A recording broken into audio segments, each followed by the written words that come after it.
Creo que es un tema que nos interesa mucho a todos, así que es muy agradecer la presencia de estos dos ponentes.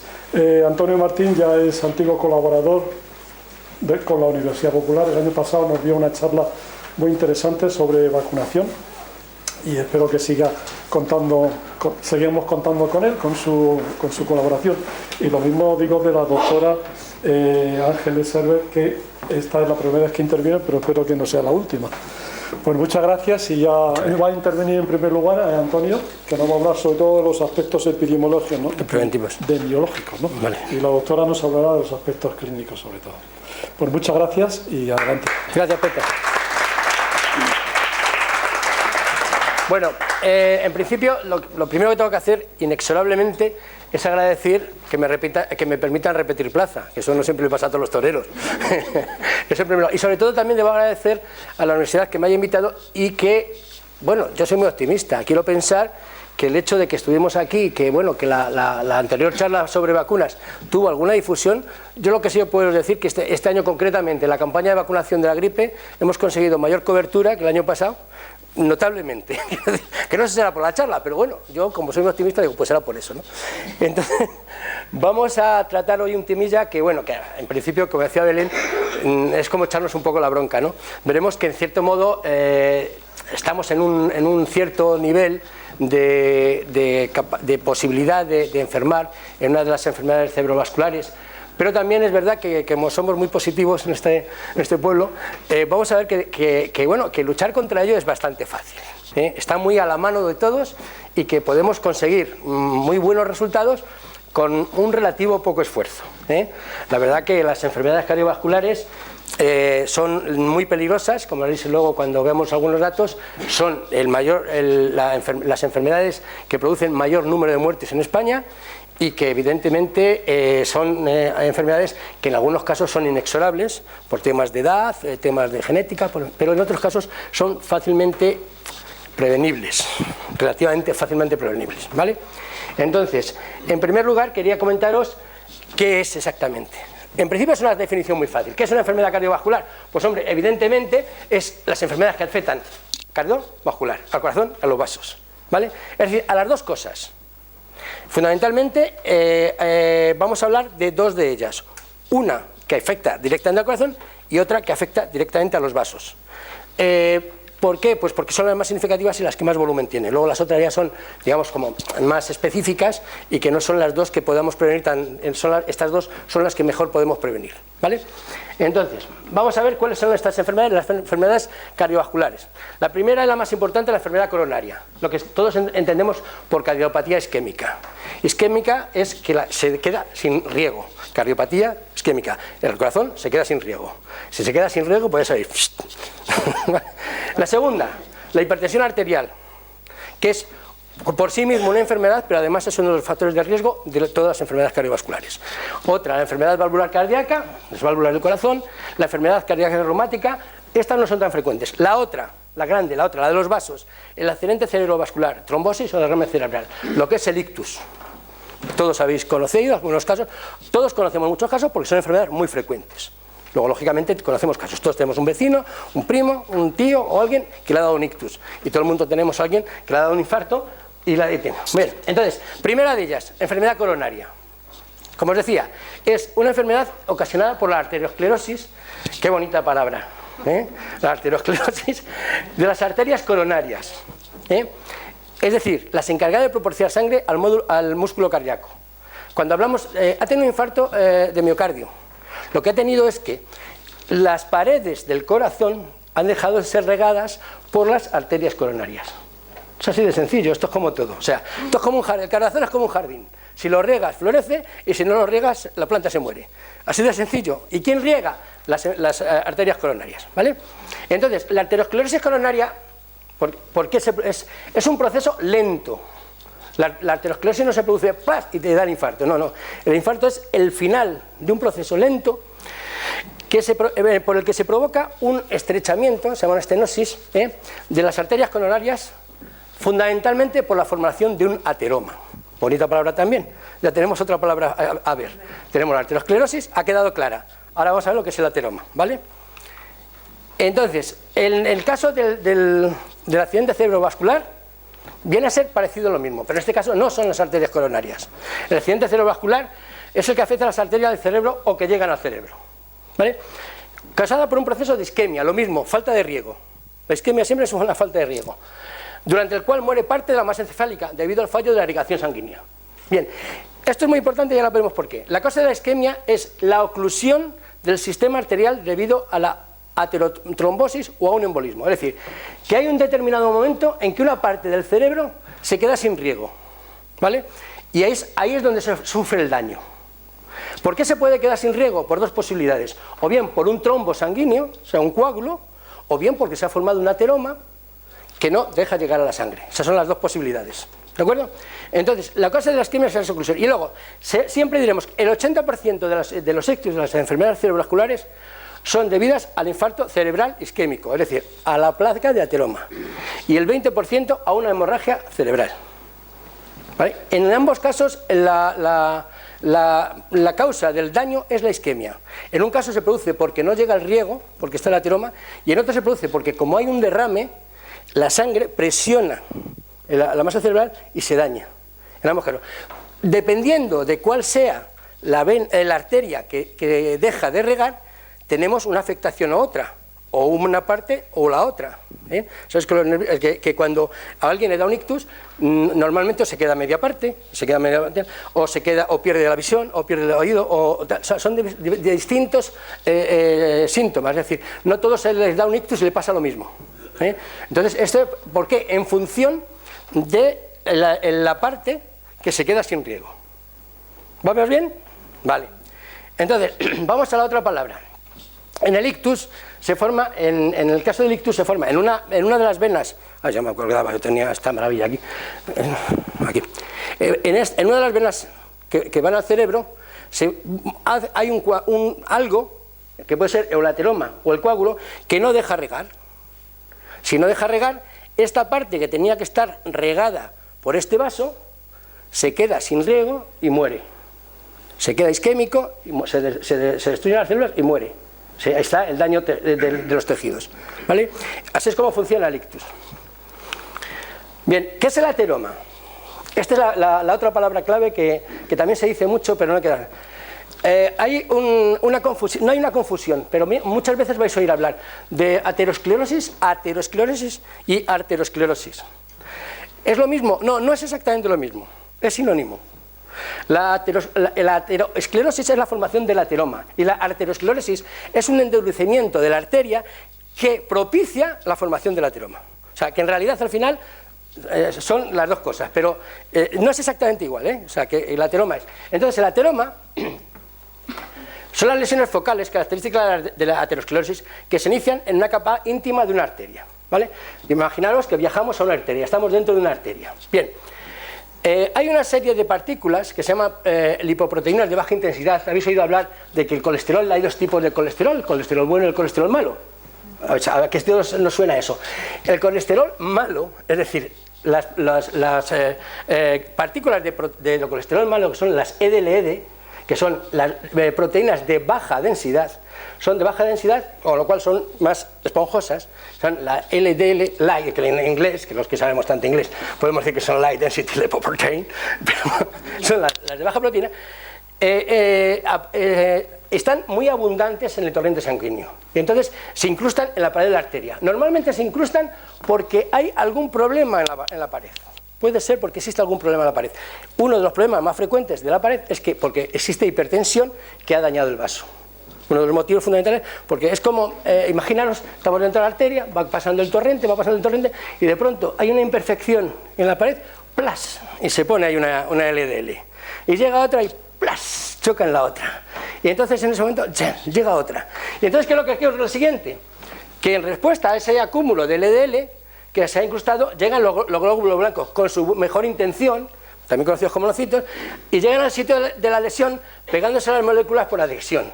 Lo hacen con la mejor intención, pero se podían estar quietecitos, pero en este caso sirve de poco. ¿Qué es lo que ocurre? Entonces, estos cuerpos formados se introduce en la pared a través del proceso que hacen unas sustancias que son las quimioquinas. Es olvidarlo, es que estaba ahí, decirlo así en hueco me parecía feo, pero lo importante es que se forman, las LDL se acumulan, llegan los glóbulos blancos a intentar ayudar y luego pum, se mete dentro de la pared. Así de sencilla, es un poquitín más complicado porque hay algunos procesos bioquímicos y tal, pero básicamente es esto, ¿no? Y entonces, una vez dentro de la pared, los monocitos cubren las partículas de colesterol malo, de LDL, ¿no? Y entonces para desecharlas, cuando hay demasiadas se apiñan, como hay muchas, se apiñan. Este proceso puede estar ocurriendo frecuentemente, pero no llega a formarse un piño y no llega a formarse un ateroma. Pero cuando se forma, se apiña mucho, se forman lo que se llaman las células espumosas, ¿eh? Y esas células espumosas reuniéndose forman un cúmulo de grasa. Ese cúmulo de grasa es el inicio de la formación del ateroma. ¿Habéis visto el proceso? Pues eso, no quiero decirlo, pero puede ser que esté ocurriendo constantemente en todos nuestros organismos, o en el organismo de muchos de nosotros. En la mayor parte de las veces no pasa nada. Hay estrechamientos, el organismo lo recupera, sigue para adelante y tal y cual. O sea, que no significa que cada vez que vaya a haber un estrechamiento nos dé el infarto del ictus. No, no es así. El organismo va haciendo sus mecanismos de defensa, sigue pasando y la sangre sigue fluyendo y no pasa nada. Pero el proceso sigue, ¿eh? Entonces, si sigue, tenemos el accidente vascular. ¿Vale? Bien. Entonces, ¿qué es esto tan feo? No es un marciano, es un ateroma. Esto es un ateroma de la arteria carótida. La arteria carótida, como veis, tiene una especie de forma de Y, porque la Y tiene una Y, ¿no? Y entonces este ateroma es muy frecuente porque al tener esa especie de pared donde la sangre se bifurca hacia dos arterias, en esa esquinita, plas.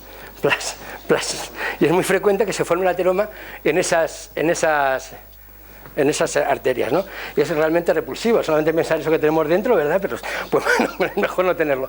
Pero es verdad que esta es una de las intervenciones que para quitar el ateroma más frecuente, es la ateroma de la carótida. Y es así de fea, ¿no? O sea, imaginaos cómo se da, que es como, se ve que es grasa, o sea, grasaza.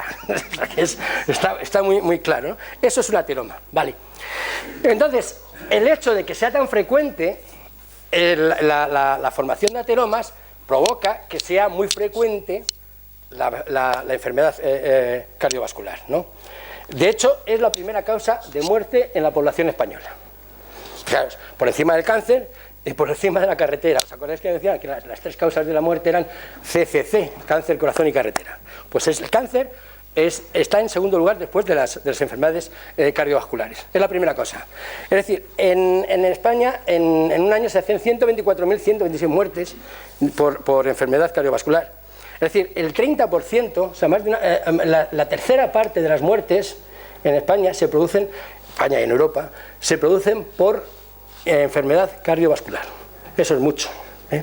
Y ojo, por fin aquí hay algo que dices, la mujer es más. Claro, porque las mujeres más. Los hombres se habían puesto tan contentos. Pues quitar vuestro optimismo. Se mueren más las mujeres porque a las mujeres les da con mayor edad las enfermedades cardiovasculares, entonces la reacción es menor y por eso mueren más, pero los hombres que ya nos hemos muerto de otras cosas. Pero bueno, en este caso es verdad que las mujeres mueren porcentualmente más que los hombres de muerte cardiovascular. La tasa bruta es la tasa bruta más alta que hay, lógicamente, de las enfermedades. Son 276 personas por cada 100.000 habitantes, ¿no? En el caso de hombres es 257 y en el caso de mujeres 295. Pero insisto, las mujeres ya se han resarcido.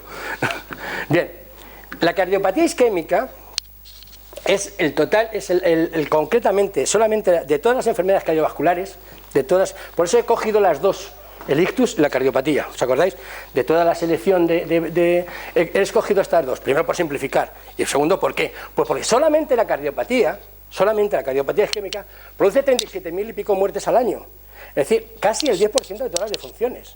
Una sola enfermedad. O sea, que tiene tela, ¿eh? Entonces, insisto, en este caso, más en los hombres que en las mujeres, porque es más frecuente. Y luego, ese significa, la cardiopatía es el 30% de todas las muertes cardiovasculares, lo cual implica, tiene una importancia fundamental. En este caso ya volvemos a las situaciones normales, más en hombres que en mujeres, el 37 o el 23. Pero como viendo estas cifras se nos ponen los pelos como escarpias, ¿no? O sea, y esto ¿qué hacemos? Ahora vamos. Bien, y ahora vamos a lo que más suena. Dentro de la enfermedad cardiopatía isquémica, el infarto de miocardio, que es una etiqueta de la cardiopatía isquémica, es una forma, la forma más violenta, la forma más agresiva de cardiopatía isquémica es el infarto de miocardio. Bueno, pues el infarto de miocardio supone, dentro de la cardiopatía isquémica, el 64% de las muertes. 67 en varones y 60 en mujeres. O sea, hemos ido bajando y vemos que de todas las enfermedades posibles, la cardiopatía isquémica, y de todas las enfermedades posibles dentro de la cardiopatía isquémica, el infarto de miocardio, ¿vale?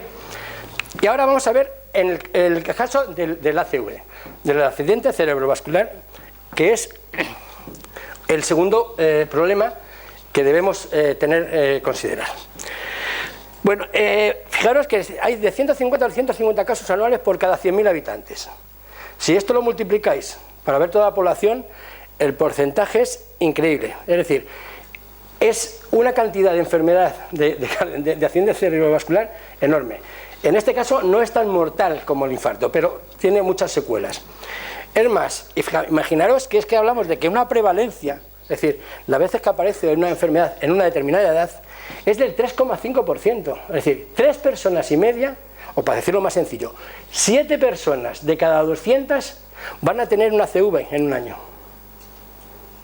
O sea, esto tiene mucha tela, porque dice, 7 son muchas.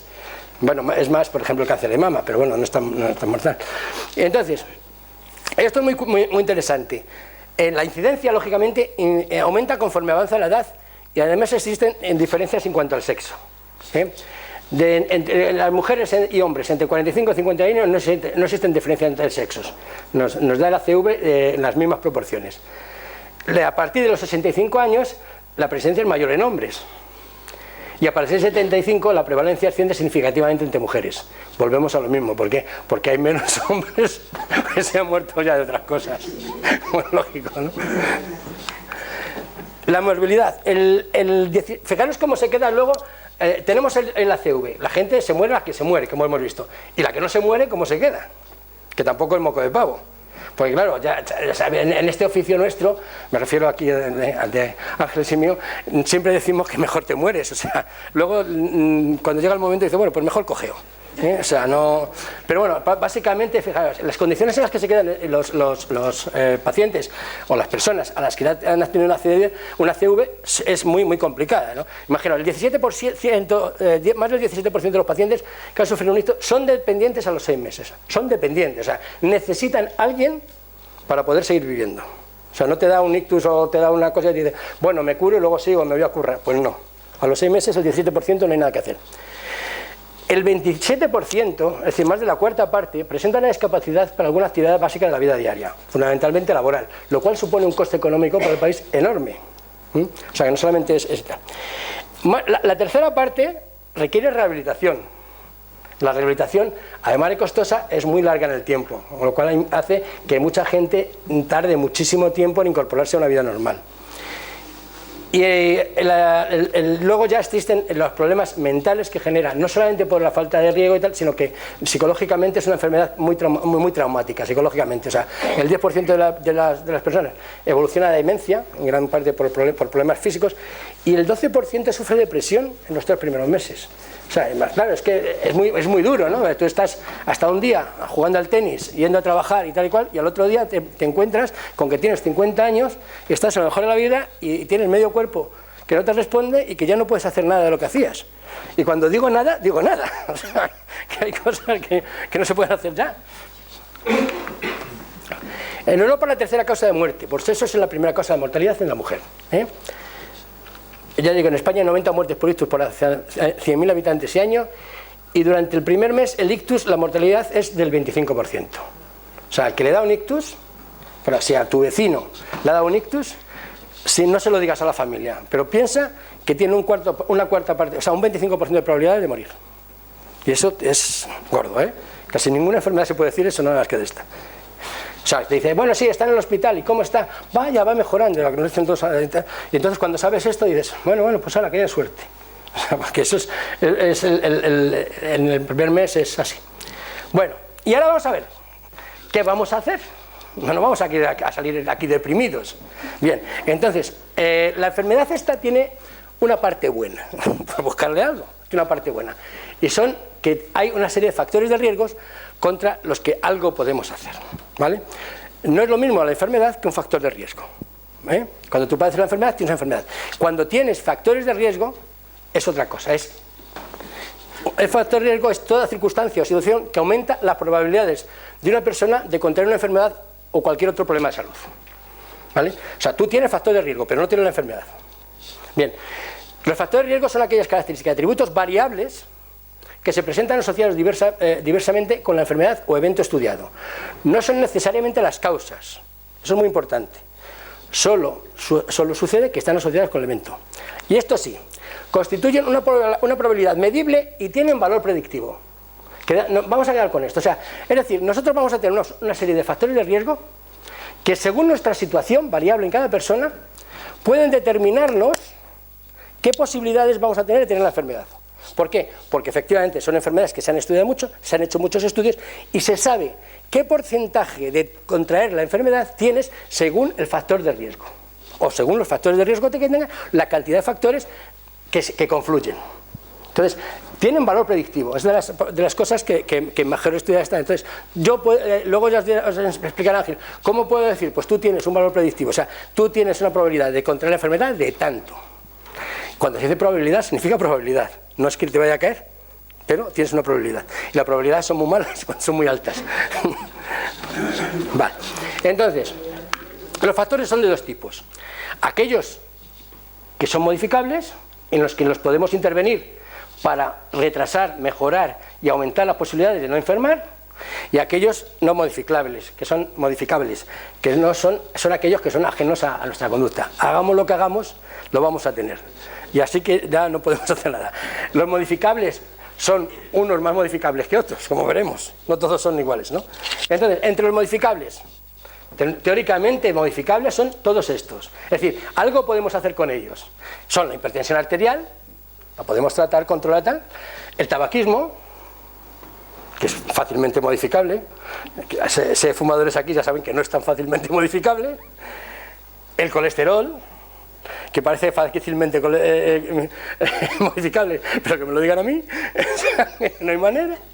Está el sedentarismo, fijaos, es fácil. Bueno, no es tan fácil.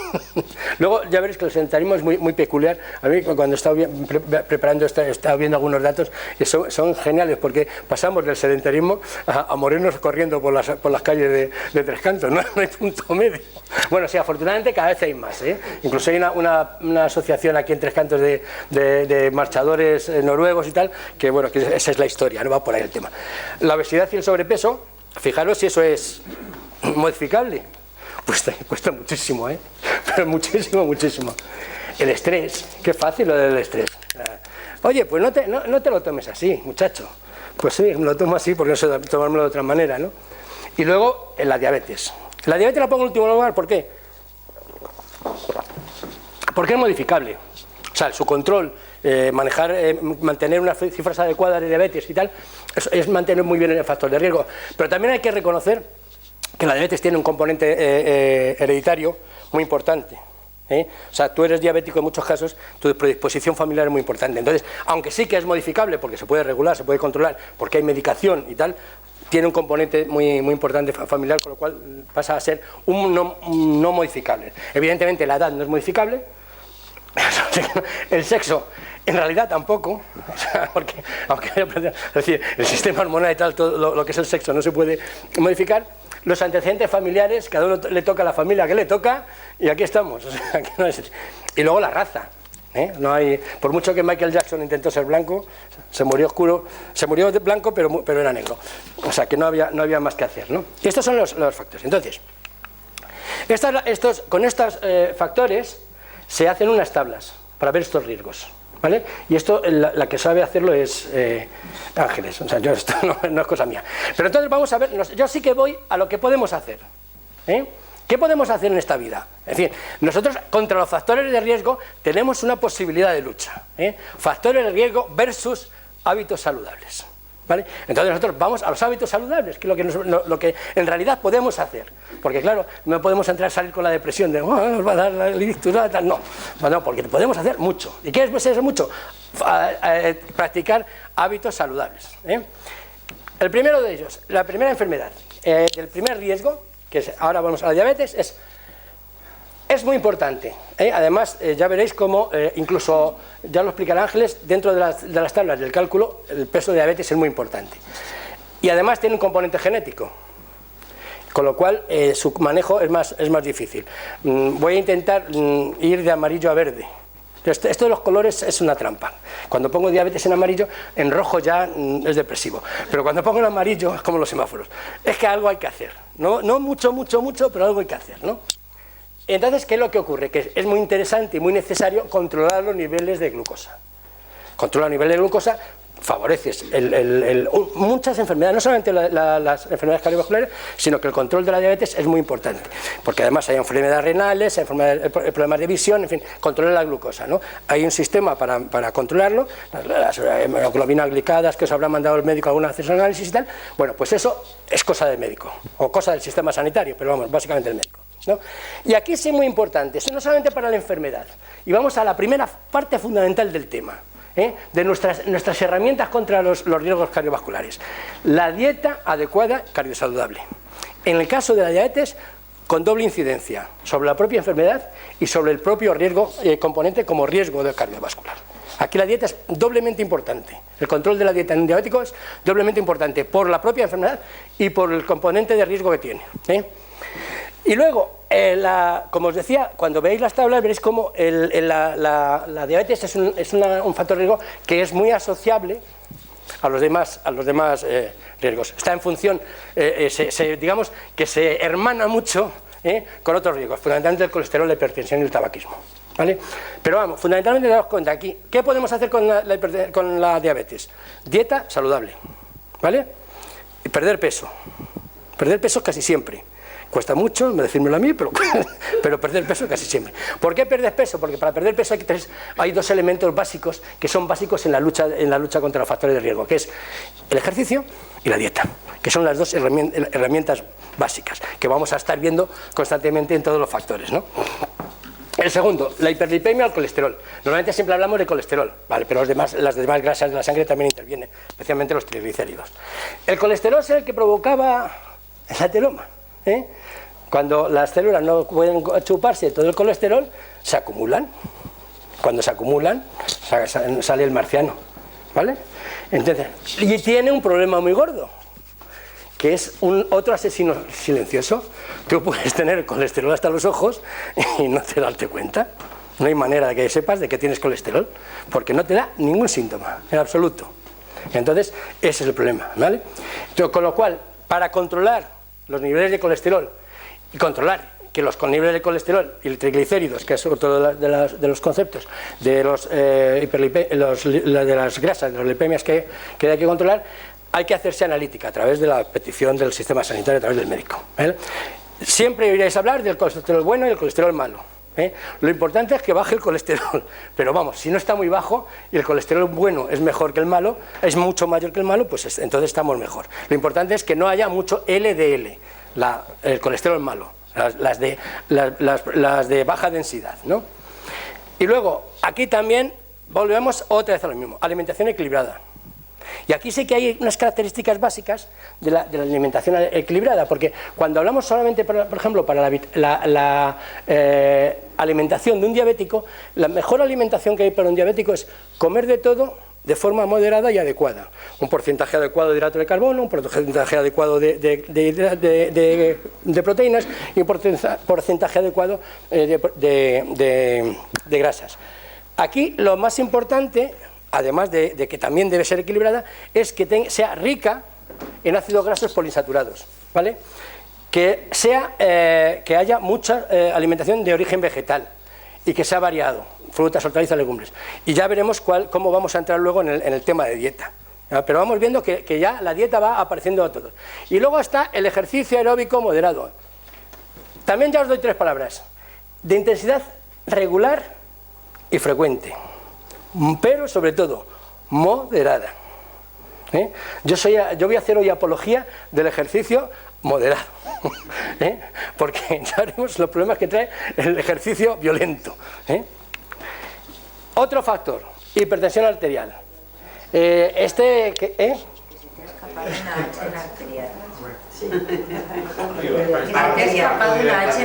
Ay, por Dios, bueno, es igual.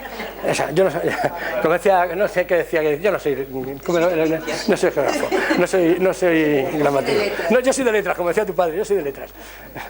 Entonces vamos, el tema de la hipertensión arterial. El otro asesino silencioso. Cuidado, no tan silencioso como la hipertensión. Es verdad que en determinados momentos una tensión elevada puede provocar mareos, puede provocar dolor de cabeza. No es tan silencioso. El que es realmente silencioso y canalla es el colesterol. Hace algunos avisillos. Pero aún así, cuando tienes una tensión muy alta, para tener síntomas ya tienes que tener una tensión patológica. O sea, hasta que no la tienes bien altita no te da muchos. Entonces, la hipertensión arterial, que muchas veces dice, ¿qué es lo que ocurre? La hipertensión arterial es la presión que ejerce la sangre sobre las paredes de los vasos. Eso es lo que medimos con el... Bueno, ahora con botón. Eso es lo que medimos, ¿no? La presión. Eso es la presión arterial. Entonces, ¿qué es lo que ocurre? Que cuanto mayor resistencia tengan los vasos, mayor trabajo le supone al músculo del corazón. Y además, eso, cada vez que está trabajando, como es un músculo, se desarrolla y aumenta su masa. Además de esto, la hipertensión provoca daño en las paredes. Lo pongo en rojo porque recordar que ahí, en ese daño, es donde van a empezar a chocar las células de colesterol malo. Y donde van a empezar a chocar y a quedarse y a montarse el pollo. De manera que, ¿qué es lo que podemos hacer en este caso? Mantener unos niveles adecuados de hipertensión. Mantener a niveles adecuados de hipertensión, que son, en el caso de la tensión alta, de la sistólica, sería entre 110 y 140, 140 que es una cifra ya un poquito aceptable, y la distólica es la menor, la pequeña, entre 70 y 90, ¿vale? Los americanos para esto son más bordes, quieren que estemos entre 70 y 80. En Europa somos más laxos y lo dejamos en 90, ¿vale? Esta tensión debe ser controlada al menos una vez al año a las personas sanas. Los que ya están diagnosticados de hipertensión, diabetes o cualquier otro riesgo concomitante para la enfermedad cardiovascular debe ser más frecuente, pero las personas sanas, un año. Ahí, los más optimistas, y antes hablabas incluso de 5 años a las personas sanas, cuando hacían las normas técnicas, decían 5 años a las personas sanas. Pero vamos, una vez al año, pues eso parece que tal. Luego ya estamos en la otra gran máxima de la medicina: evitar el tabaco. No se puede fumar. El alcohol, evitarlo suavemente, no tanto como evitarlo, pero suavemente. Rebajar el peso, hacer ejercicio y otra vez vamos a la dieta cardiosaludable, ¿vale? Como veis, vamos confluyendo, o sea, es decir, que vamos a intentar que todos estos riesgos los vamos a ir simplificando para que nuestra actuación no sea muy complicada. Y ahora también otro tema que parece muy banal, pero es muy importante: reducir la sal. Nosotros, la cultura, bueno, todos los pueblos en general, tienen una ingesta muy elevada de sal, pues porque entre otras cosas la sal era un sistema de mantenimiento de los alimentos, era un sistema de conservación. ¿Qué es lo que ocurre? Bueno, pues que queda el sabor saladito que todos tenemos culturalmente, pues que nos gusta mucho. Una comida sin sal cuesta mucho acostumbrarse. O sea, hay niños que les acostumbran al principio y no toman sal, pero cuando llegan a la adolescencia y empiezan a comer ganchitos, pepitos y hamburguesas de McDonald's, se acostumbran a la sal y quieren sal, ¿no? Entonces, la sal, tenemos esa costumbre, es cultural en casi todos los pueblos del mundo, y realmente el gasto medio que se hace de sal en la cultura occidental, sobre todo en España, viene a ser de 12 gramos al día, cuando en realidad, si consiguiésemos simplemente gastar la mitad de sal, pues, podríamos reducir el riesgo cardiovascular en la misma proporción que dejar de fumar. Y fijaros que os digo, que yo os he puesto en lo de dejar de fumar, es el principal riesgo cardiovascular. Sí. ¿No podríamos poner un impuesto sobre la sal? Podríamos, y además ganaríamos mucho, tenemos mucha. ¿No? Y también es verdad que es muy barata. Sí. Que es muy barata. Porque claro, el kilo de sal está a 0,80 o 0,60. Sí, sí, bueno, el Corte Inglés es más cara. Pero es verdad que es muy barata. O sea, y fijaros que antes suponía riqueza la sal. Y el hecho de que sea tan barata y culturalmente tal, se usa mucho la sal, ¿no? Pero fijaros que yo os digo, ahora cuando vayamos al tabaquismo, pues lo primero que voy a poner es el principal riesgo cardiovascular, ¿vale? Y sin embargo, reducir la sal a la mitad equivaldría a dejar de fumar.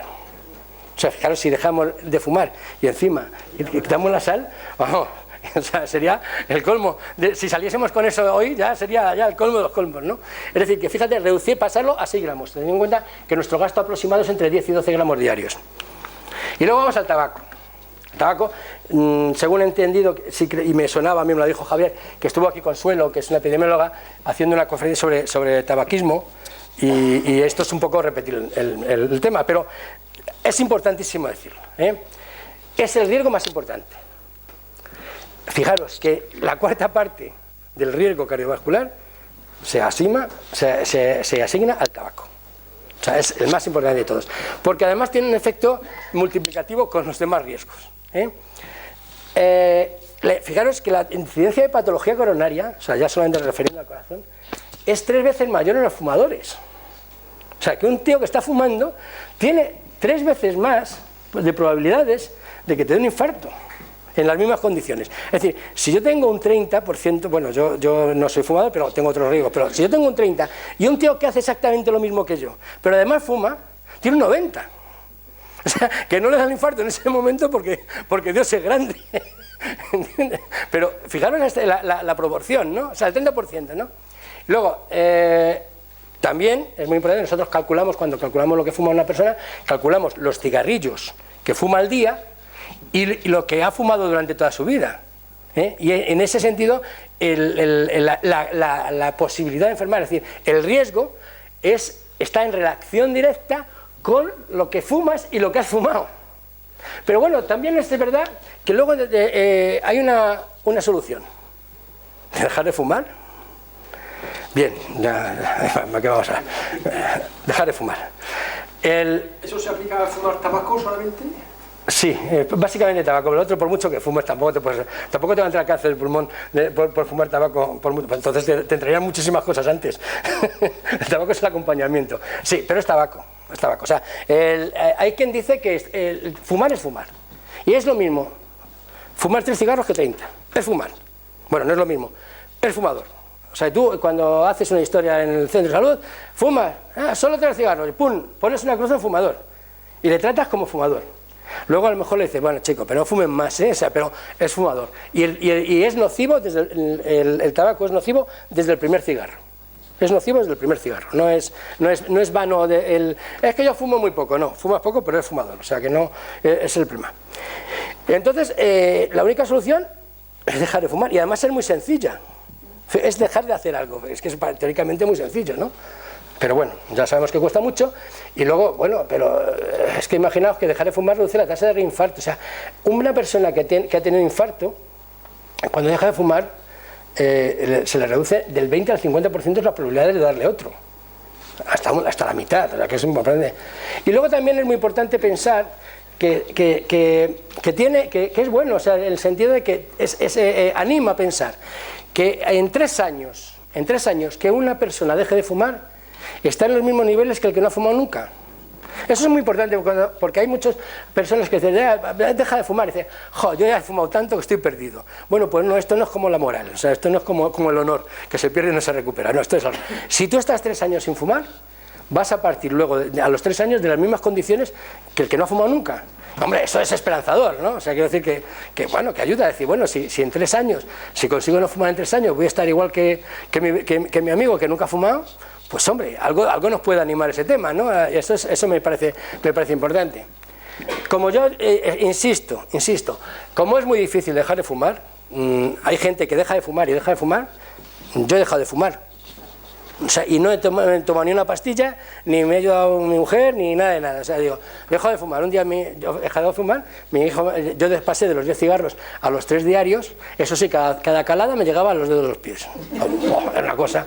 Y entonces mi hijo pequeño me dijo, ¿por qué no dejar de fumar? Digo, es que, anda, deja de fumar. Bueno, dejé de fumar. O sea, he dejado de fumar.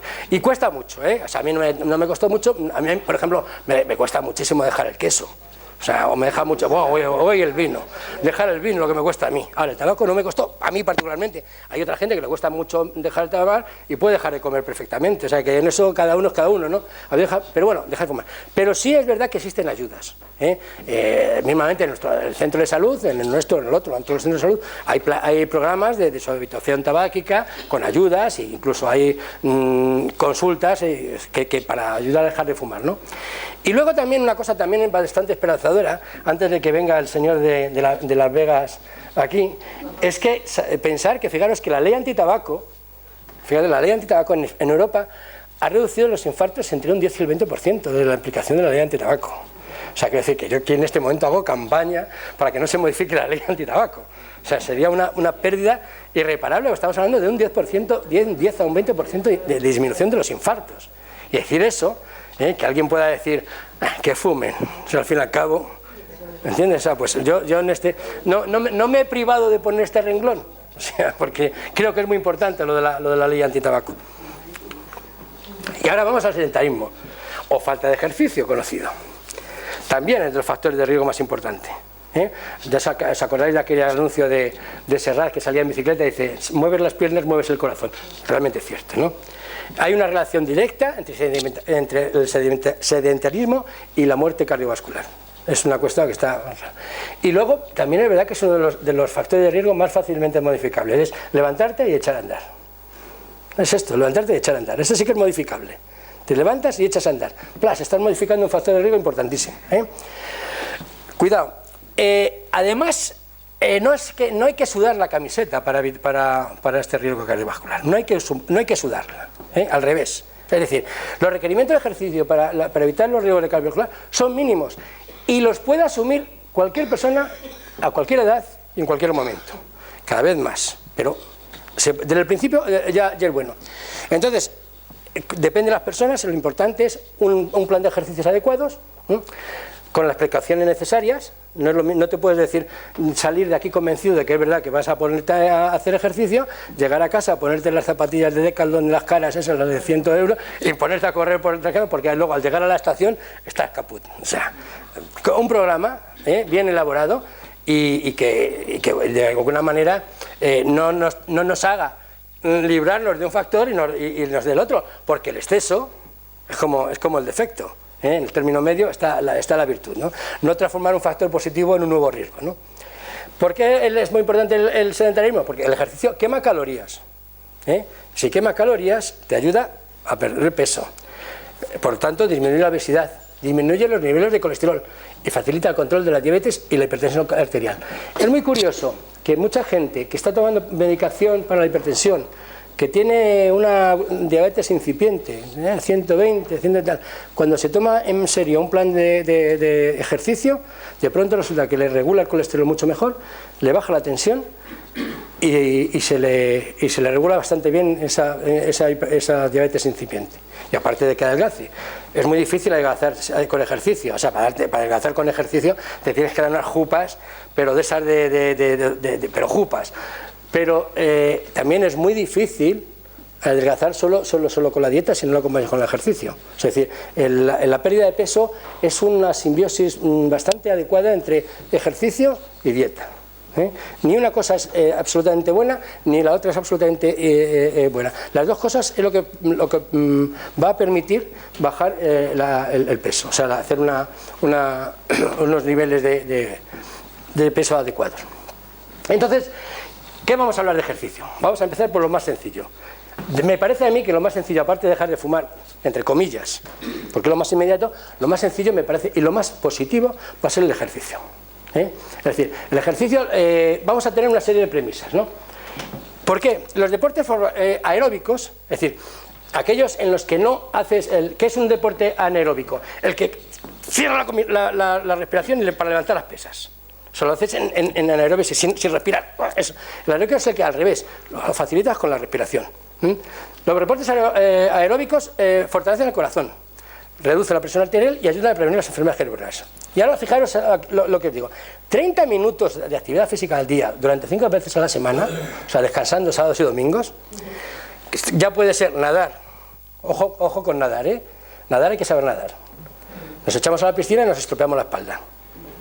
O sea, nadar no es llegar a decir, hombre, yo nado un poco, no. Es muchísimo mejor, por ejemplo, la gimnasia acuática. Muchísimo mejor que nadar. Si sabes nadar, no, la natación es un deporte estupendo, pero hay que saber nadar, ¿eh? Pero terminas con el hombro hecho polvo, tirantez aquí y en la consulta, mándame al fisio, ¿eh? Porque en nadar hay que saber nadar. Entonces, nadar, caminar, la gimnasia acuática, bailar, eso está muy de moda. Aquí hay hasta bailes de gallegos y todo.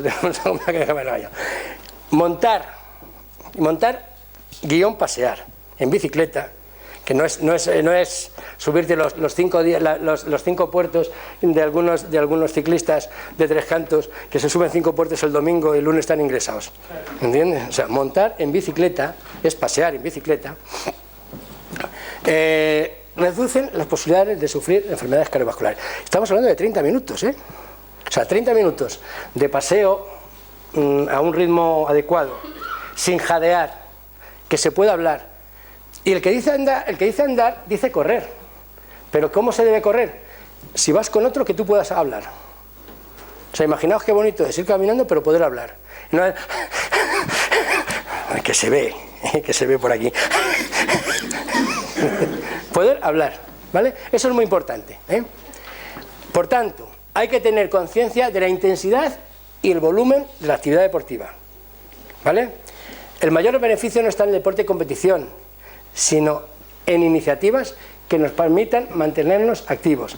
Es muy buena práctica calcular, es decir, yo tengo que ir todos los días a por el periódico, tengo que tal, vivo en el quinto, por lo menos una vez al día subo las escaleras. Ese tipo de cosas, aunque no se pongan macizos, sí que nos favorecen mucho la prevención del riesgo cardiovascular.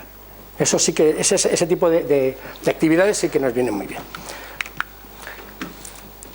Esto a lo mejor no es muy interesante, pero sí que quiero decir que lo que es lo de jadear. Los deportes se clasifican en alto, moderado y bajo, en función del oxígeno que gastan, y sobre todo de la fuerza, y además de la fuerza que hacen en ese momento. Para que os hagáis idea, el deporte que vayamos a practicar como prevención del riesgo cardiovascular es el que no nos haga jadear. Es decir, no debemos gastar más oxígeno que en la vida normal.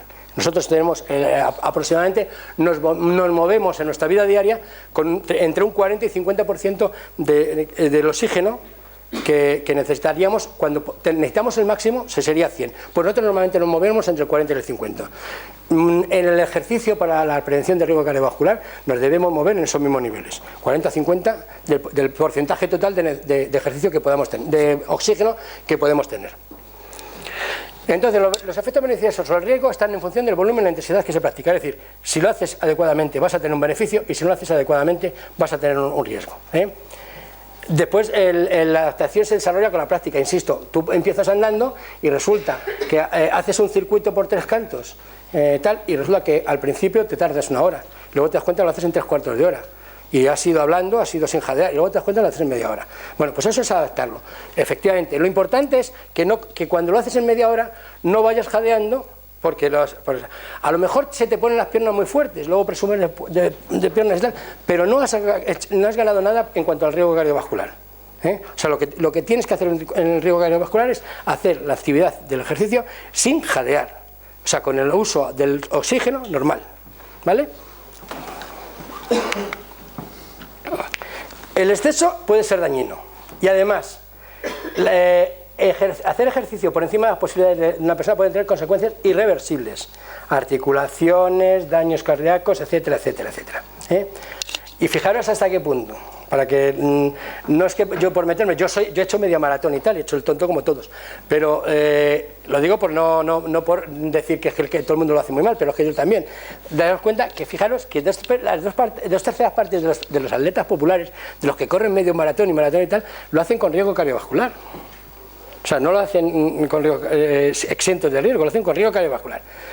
Y la tercera parte, el 30%, con un riesgo ya moderado, no con riesgo bajo, sino con riesgo moderado. Y un 38% con riesgo alto. Es decir, con unas posibilidades de que le dé el yuyu, que de hecho de vez en cuando dan, ¿no? Y después, y lo veréis, más de un tercio de los corredores de las carreras populares tienen sobrepeso u obesidad. Eso me ha pasado a mí. Yo cuando corría tenía un mejor tipo, pero yo he visto gente con la tripilla corriendo. Digo, ¿cómo corre? Por aquí hay un tío en Tres Cantos que corre, que da gusto verle, pero con una tripa que digo, ¿cómo lo hará? Pues el tío corre con una tripa fantástica. Bueno, también puede ser que ya esté adaptado y no tenga problema, ¿no? Bueno, entonces, en cuanto a la obesidad y sobrepeso, la obesidad lo que hace es, fundamentalmente lo que nos va a interesar es la obesidad central o abdominal. No es que si tú tienes la obesidad bien repartida, pues estás mucho mejor, pero es muy difícil, repartir la obesidad es muy difícil, normalmente ¡pum!, se va a donde se tiene que ir. Bueno, pues para que sepáis, cuando tienes obesidad o sobrepeso es cuando el perímetro de la cintura se pasa de 102 centímetros el hombre y 88 la mujer. Os cogéis a la altura del ombliguito y entonces si pasas de esas cifras tienes sobrepeso o obesidad central o abdominal. Entonces, ¿qué es lo que ocurre? ¿Por qué esa es la mala? Pues porque esa es la grasa alrededor de los órganos, y esa es la que puede complicar más el tema. Y luego, para saber si estamos más o menos obesos, hay una cosa que se llama el índice de masa corporal, que es igual al número de kilos partido por la altura al cuadrado. Allá hay unas tablas en internet de eso que metes tu peso, metes tu altura y te dicen el índice de masa corporal. El índice de masa corporal normalmente tiene que estar entre 18 y 25 para ser ideal. A partir de 25 sobrepeso hasta 18 extrema delgadez casi. O sea, 18 y 25 es. Y luego, a partir del 10% de pérdida de peso es cuando empieza a disminuir el riesgo cardiovascular de forma muy notable. El sobrepeso por sí mismo, el principal problema es que sea central y que sean los tejidos. Bueno, en la dieta per se para el riesgo cardiovascular es indirecto, es decir, no por el hecho de la dieta vamos a bajar. Lo que pasa es que como la dieta la dieta mala, la mala alimentación amplía los daños de los factores de riesgo, colesterol, hipertensión, igual, pues te va a aumentar el riesgo cardiovascular. Por lo tanto es de tipo indirecto. Es necesaria una alimentación sana, equilibrada, es decir, sana, de productos sanos, equilibrada, es decir, comer de todo lo posible de los elementos necesarios, hidratos de carbono, proteínas, todo. Disminuir y evitar los alimentos ricos en sodio, grasas saturadas, azúcares añadidos y cereales refinados, que estos se comen cada vez más. Una buena alimentación puede disminuir hasta un 30% el riesgo cardiovascular y un 70% el riesgo de volver a padecer una enfermedad de riesgo cardiovascular en aquellos que la han tenido. O sea que la alimentación, con su carácter indirecto, pero como influye en todos los demás riesgos, es muy, muy, muy importante. Y ahora vamos a la dieta saludable, que es el otro gran paso que podemos hacer nosotros para aparte de levantarnos y irnos a dar un paseo, podemos hacer esto. Una dieta adecuada. ¿Cuál es la dieta adecuada? Pues mirad, hoy por hoy la dieta adecuada se podría considerar, lo cual la tenemos muy cerca, se llama la dieta mediterránea. La dieta mediterránea en el 2010 fue considerada Patrimonio de la Humanidad. Así de claro. ¿Por qué? Pues porque cumple todos los requisitos que debe tener una dieta saludable, para todos los efectos. Primero de ellas es basar el consumo de productos vegetales. Claro, ¿quién tiene la suerte de poder comer productos vegetales frescos cuando nos da la gana? Claro, por eso es la ventaja que tenemos. Productos vegetales, frutas, verduras, legumbres y frutos secos, pan y cereales, principalmente de trigo. Productos lácteos, preferiblemente desnatados. Si el colesterol lo tiene normal, puedes tomar sin que sean desnatados, pero preferiblemente desnatados. Y luego el aceite de oliva como grasa principal. El aceite de oliva, o sea, lo que es el desayuno mediterráneo, el pan con aceite, en vez del pan con mantequilla. La diferencia esa es vital, ¿no? Dentro de las proteínas, priorizar el pescado, que es otra de las grandes suertes que tenemos. Nosotros tenemos pescaderías donde cada día podemos comprar pescado a unos precios comparables con otros sitios del mundo y con una variedad. Imaginaos países que no comen más que pescado de río, y que están muy malos. O sea, que imaginaos el pescado. ¿Por qué? Sobre todo el pescado azul. ¿Por qué? Porque fundamentalmente son ricos en unos ácidos que se llaman ácidos cardioprotectores, que son el omega 3, que lo anuncian con omega 3, les lo meten, ¿no? Y luego las carnes de ave antes que las rojas. Es muy sencillo, pero fijaros que aquí está todo el medio de la cuestión. El vino. Bueno, pues se dice que es saludable consumir vino regularmente. En mujeres menos que en hombres. Es decir, 2 copas de vino de 125 o 130 centímetros cúbicos al día es cardiosaludable para un varón. 1 copa de vino al día es cardiosaludable para una señora. También la cerveza, en las mismas cantidades. Es decir, que digamos, 1 copa de vino para comer y otra copa de vino para cenar es cardiosaludable. 1 cervecita a mediodía, otra cervecita a medianoche es cardiosaludable. Todo lo más, Ángeles, que es más purista, dirá, no, pero se está demostrando que no es así. O sea, que allá hay alguien que nos quiere estropear la fiesta. Pero como yo he utilizado estas fuentes, me gustan estas fuentes. Pero vamos, que en principio no pasándote de esa cantidad es bastante aceptable, ¿eh? Y luego hay que disminuir las grasas animales, sobre todo las saturadas. O sea, un bocadillo de sobrasada con queso te puede elevar a Dios, pero no es muy bueno. ¿Eh? ¿Eh? En el otro sentido también. Sí, también te puede elevar a Dios en el otro sentido. O sea, ya no espiritualmente, sino físicamente, ¿no? O sea, por ejemplo, es que lo pongo porque es una de las cosas más ricas que puede haber. Yo no sé por qué, que es una cosa espantosa, que es grasaza. La sobrasada a mí me encanta. Y luego, insisto, reducir la ingesta de sal. ¿Por qué reducimos la ingesta de sal? Porque la ingesta de sal ayuda a retener los líquidos. Si retenemos los líquidos, aumenta la presión sobre las arterias. Ya te hemos dado los 2 pasos fundamentales, ¿eh? La dieta y tal. Y ahora vamos a ver un factor muy interesante, que es el estrés. ¿Por qué la gente le da el yuyu cuando está nervioso? No sé, siempre digo, le da un infarto. No siempre ocurre así. No sé si os acordáis a Anguita, por ejemplo, que le dio el infarto durmiendo la siesta. O sea, que no siempre es así, pero sí que es verdad que hay situaciones de estrés que favorecen el infarto, ¿no? ¿Por qué? Pues porque el estrés aumenta la frecuencia cardíaca y la hipertensión, lo cual implica que el corazón necesita más oxígeno y si no está en las mejores condiciones, no lo tiene y le da el yuyu. El yuyu conocido como infarto. O angina de pecho, vamos, el yuyu. Porque el estrés libera adrenalina, que aumenta la hipertensión. Porque incrementa los factores de coagulación, que puede producir trombos. Porque el estrés incrementa el tabaquismo y la ingesta de alimentos a lo tonto. Bueno, estamos nerviosos, pero sobre todo la gente nerviosa fuma más. Porque el estrés que produce la ira y la hostilidad se ha demostrado que eleva en un 19% el riesgo de sufrir una cardiopatía. O sea que tener mala leche es malo. O sea, así de sencillo. Tener mala leche es malo, ¿no? Y luego también hay un caso que es muy nuevo, que están estudiando ahora, que es que las actuales situaciones laborales, las prolongadas jornadas laborales de 11 horas y tal, pues están dando más casos de enfermedad cardiovascular. ¿Por qué? Pues porque se está más tiempo en estrés laboral y sobre todo porque favorece comer guarrerías, pues tú no te vas a casa a comer, y favorece la falta de ejercicio. O sea que además de bajarnos el sueldo, nos están bajando la vida. Esto es así, ¿vale? Y ahora vamos a hablar un poquito de los factores no modificables y ya me callo para que os pueda comentar Ángeles un poquito. Bien, como decíamos antes, estos son los no modificables. Aquí podemos hacer muy poco. Fijaros hasta qué punto los antecedentes familiares son muy importantes, aunque podemos hacer poco, que la predisposición de padecer una cardiopatía pasa de padres a hijos en un 50% de los casos. O sea, si tu padre tiene un infarto, o sea, tu padre ha muerto de infarto, que es uno de los antecedentes, por ejemplo, que se registran enseguida en una historia clínica, tu probabilidad de tener un infarto es del 50% más que los demás, ¿eh? Ahora lo que hay es verdad es que afortunadamente ya se hacen tratamientos genéticos, es decir, ahora se hacen estudios genéticos para ver la predisposición, en cuyo caso no es que se pueda hacer mucho, pero se puede hacer más hincapié en los tratamientos preventivos. Es decir, no es lo mismo decirle, mira, tu padre se murió de infarto, tú tienes probabilidad de infarto genéticamente, así que no fumes, ponte a hacer ejercicio y no comas sobrasada con queso. O sea, esto es lo que se puede hacer, mucho más tampoco, ¿eh? El sexo. Pues el sexo es el sexo. El 8% de las enfermedades que vemos con las mujeres porque produce la enfermedad con más edad.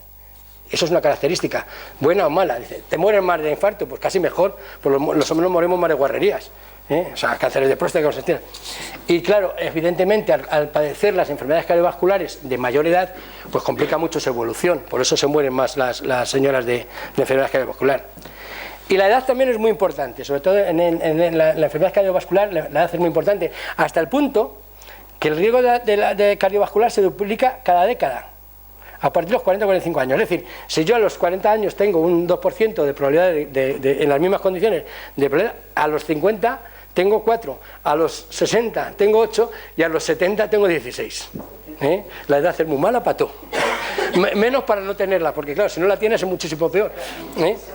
Y luego la raza, bueno, nosotros no tenemos mucha incidencia en ese tema, pero por ejemplo la raza, en algunos casos, por ejemplo las personas de color negro tienen una mayor tendencia a tener hipertensión. Y los asiáticos, por ejemplo, les dan menos enfermedad coronaria, pero les da más ictus. O sea, estadísticamente, pero eso no se puede hacer nada, porque el que nace chino, o sea, no puedes hacer nada, ¿no? Bueno, y ahora para que veáis que en este país hay gente genial desde todas las épocas, ¿no? Esta es la décima del doctor Letamendi. El doctor Letamendi nació en el siglo pasado, fue profesor de Pío Baroja, con el que se llevó francamente mal y por eso ha sido como una especie de leyenda negra, don José Letamendi. Este era un médico estilo Marañón, era humanista, escribía, componía música, de hecho tenía varias óperas, es un tipo muy peculiar y además era catedrático de medicina en la Universidad de San Carlos y fue cuando fue profesor de Pío Baroja, que como digo se llevó mal. Y hizo una décima que es exactamente como se la podría hacer ahora para prevenir el riesgo cardiovascular. Y entonces digo, pues mira, yo para terminar la voy a poner porque me gusta. Como además esta décima me la descubrió mi suegra, a la que quiero mucho, no es porque está aquí mi mujer, es que es así, pues ya la pongo, ¿no? Y dice, como veis, dice, vida honesta y arreglada, usar de pocos remedios, poner todos los medios de no apurarse por nada, la comida reposada, la cena moderada, ejercicio y distracción, salir al campo algún rato, poco encierro, mucho trato y continua ocupación. ¿A qué era listo el tío? Lo veía venir, ¿no? Lo veía venir. Bueno, pues ahora ya, Angelina, cuando quieras, te voy a poner los niños.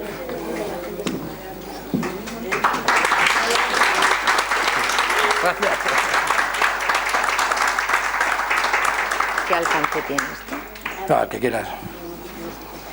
Es aquí donde me tengo que dar. Espera. Pónmela en presentación con diapositivas. Voy. Ay.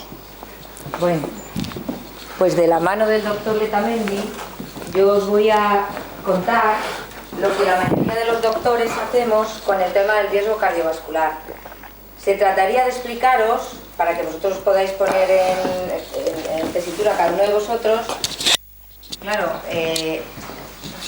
se trataría de explicaros cómo no hay enfermedades sino enfermos y el médico, cada persona que entra a la consulta tiene que valorar a esa persona en su contexto global. No puedo pensar, con los hipertensos voy a hacer esto, con los diabéticos voy a hacer esto, con los obesos voy a hacer... No, con la persona que viene tengo que valorar si es hipertenso, si no, si es diabético, si no, si su padre murió de un infarto pronto, si no, si le gusta caminar, si no. Para calcularle el riesgo cardiovascular a esa persona concreta, ¿vale? Entendiendo por riesgo cardiovascular, ya os lo ha dicho Antonio, la probabilidad que una persona tiene de sufrir un evento aterosclerótico cardiovascular durante un plazo definido. Los médicos nos manejamos con plazos de 10 años, ¿vale? La mayoría de los estudios lo que calculan son qué riesgo tiene esa persona de tener una angina, un infarto, un ictus en los 10 años siguientes, con los problemas que tiene en ese momento. Entonces, siempre nos centramos en dos grupos de personas, los que tienen un alto riesgo cardiovascular, con los que no nos vamos a poner a calcular riesgo ninguno en cuanto nos enteremos, o que ya han tenido un infarto o una angina o un ictus, o que son diabéticos, o que son enfermos renales con una afectación renal moderada, grave. Esos ya sabemos que tienen un riesgo cardiovascular alto, y con esos a degüello. Hay que hacer que dejen de fumar, que alcancen el peso ideal, que mantengan la tensión arterial en unos controles muy estrictos. En el caso de los diabéticos, que adelgacen, que mantengan las hemoglobinas glicosiladas en unos límites muy estrictos, que pasen media hora al día, Y por supuesto, que tengan tratamientos, que les protejan el corazón, que les protejan el riñón, que les mantengan la diabetes controlada. En esos, cuando entran a la consulta, el tratamiento tiene que ser intensivo. ¿vale? Por eso sabéis que si alguno habéis tenido un infarto o conocéis a alguien que ha tenido un infarto, sabéis que ahora se han puesto en marcha las escuelas, los servicios hospitalarios de atención de rehabilitación cardíaca, que a lo que se dedican es a esto, a estas personas que han tenido un problema cardiovascular, las tienen varias semanas, un día, 2 días a la semana, dependiendo de los servicios. Nosotros contamos con el de Canto Blanco de aquí, que funciona muy bien. Les insisten en la dieta, les aprenden a dejar de fumar, les enseñan a dejar de fumar, a hacer un ejercicio moderado, les controlan la tensión, les explican qué distintas cosas en su vida pueden afectarse por el infarto que han tenido y cómo limitarse lo menos posible, pero procurando alargarles la posibilidad de en los siguientes años tener un nuevo infarto, ¿vale? Y luego están las personas sanas, entre comillas. La persona sana es aquella que seguramente está desarrollando sus ateromas, porque se ha visto en autopsias de niños de 1 año, los niños de 1 año ya tienen placas de ateroma en su árbol vascular. La aterosclerosis se genera desde el momento mismo del nacimiento y es lo que nos hace morirnos al final, una de las cosas que nos hace morirnos al final. Además de respirar, la oxigenación continua de los tejidos es lo que a la larga parece ser que es lo que produce el envejecimiento tisular y la muerte de las células y los tejidos. Y la otra cosa es lo contrario, oxigenarnos de más, malo, oxigenarnos de menos, es decir, que nos falte lo que nos da el oxígeno, que es la sangre, que nos llega por los vasos, peor. Entonces, la persona teóricamente sana, pero a la que sabes que se le están formando las placas de ateroma y tiene riesgo de generar enfermedad cardiovascular en un futuro, a esa sí que hay que calcularles el riesgo cardiovascular para verlo en el contexto de esa persona. Y para eso utilizamos las tablas de riesgo cardiovascular, que es en lo que yo me voy a centrar. ¿A quién le aplicamos la tabla de riesgo cardiovascular? Pues tendríamos que aplicársela a todos los que vienen a la consulta. Pero en mi caso concreto, que veo 40 de media todos los días y solo tengo para dedicarles 5 minutos, como mucho, eso es lo que querría por lo menos la Sketi, que les dedicara o menos, porque no doy para más, porque el sistema de la sanidad pública en este país, aunque sea bueno y muy eficiente, peca de masificación total, pues tenemos que priorizar. Entonces, si no se lo puedo pasar a todos, voy a calculárselo por lo menos a los que sé que van a tener más riesgo. ¿A quiénes? A los varones de más de 40, a las mujeres de más de 50, porque aunque pueda haber quedado duda en lo que ha dicho Antonio, el varón tiene mucho más riesgo que la mujer de desarrollar una enfermedad cardiovascular temprana. La mujer la desarrolla, pero 10 años después, precisamente porque puede tener capacidad para cumplir 10 años más, que al varón muchas veces no lo cumple. Es como cuando dices, fumar evita desarrollar Alzheimer. Claro, porque te has muerto antes de un cáncer de pulmón o de un infarto. Las personas que desarrollan Alzheimer son las personas de mucha edad. Si te has muerto antes, claro que te protege de desarrollar Alzheimer. Claro, y de muchas más cosas. El tabaco protege de morirte de todo aquello que es morirte mayor, porque te has muerto antes. ¿Vale? Entonces, el varón tiene más riesgo cardiovascular, porque la mujer parece que gracias a los estrógenos, algo tenían que tener buenos los estrógenos, está más protegida. Esa protección nos desaparece en la menopausia. Y empezamos a aumentar nuestro riesgo de generar enfermedad cardiovascular, pero 10 años más tarde. ¿Por qué estamos empezando a tenerla antes? Porque estamos adoptando normas de conducta masculinas. Fumamos, nos estresamos, nos ponemos a trabajar como hombres, nos volvemos hostiles y agresivas, que es un patrón de personalidad más masculino que femenino, y claro, adelantamos nuestro riesgo de enfermedad cardiovascular. Entonces, a los varones por encima de los 40 años sabemos que ya les está aumentando mucho en riesgo, a las mujeres por encima de los 50, es más o menos cuando tenemos la menopausia, si hay antecedentes familiares, pero sobre todo de enfermedad cardiovascular precoz, un padre o una madre, el padre que haya fallecido de infarto, que haya tenido infarto antes de los 55, o la mujer antes de los 60-65, ¿vale? No, porque claro, la mayoría de nosotros, o la mayoría de nuestros familiares, de nuestros padres, hemos dicho que es la primera causa de muerte, se han acabado muriendo de un infarto o de un ictus, los que no se han muerto de un accidente o de un cáncer o ya de otras cosas más raras.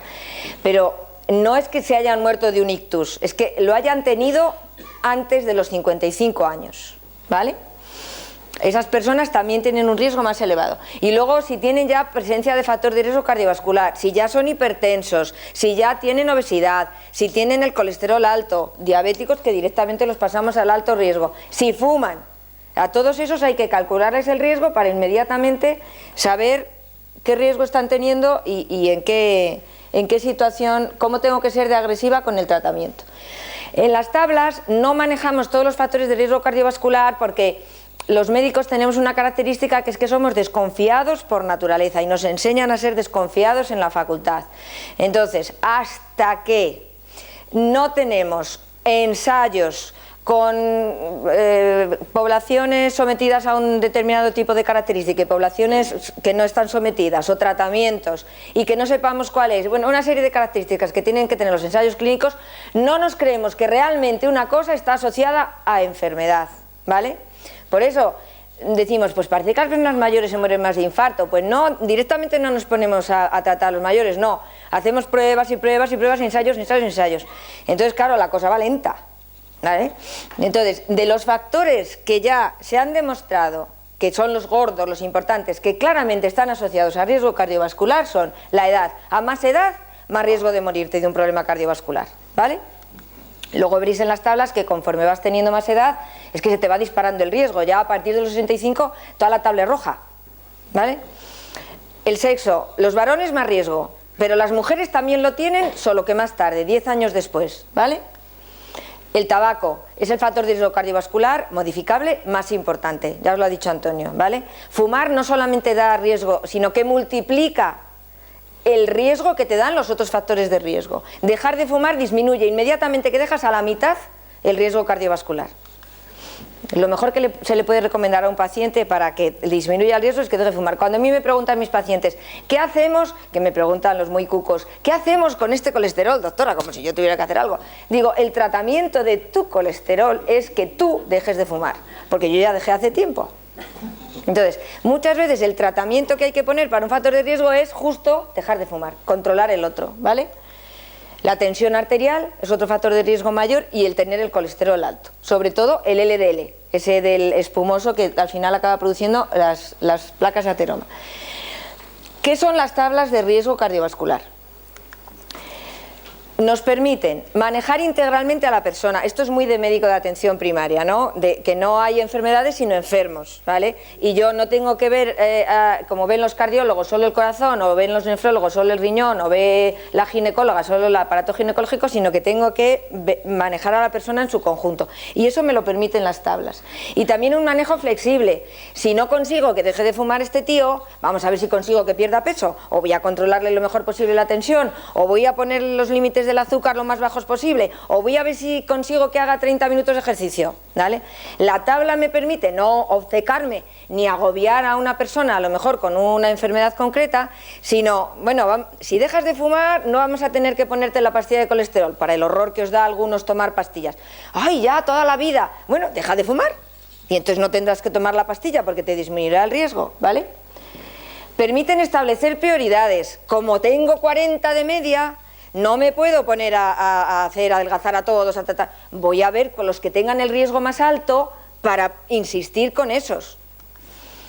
Ayuda a tomar decisiones y evitar sobretratamientos o deficiencias de tratamiento. En esto no siempre estamos de acuerdo todos los especialistas y ojalá que todos los endocrinos se supieran las tablas de riesgo, porque muchas veces tienes que estar bregando con opiniones de otros colegas que están un poco fuera del tiesto.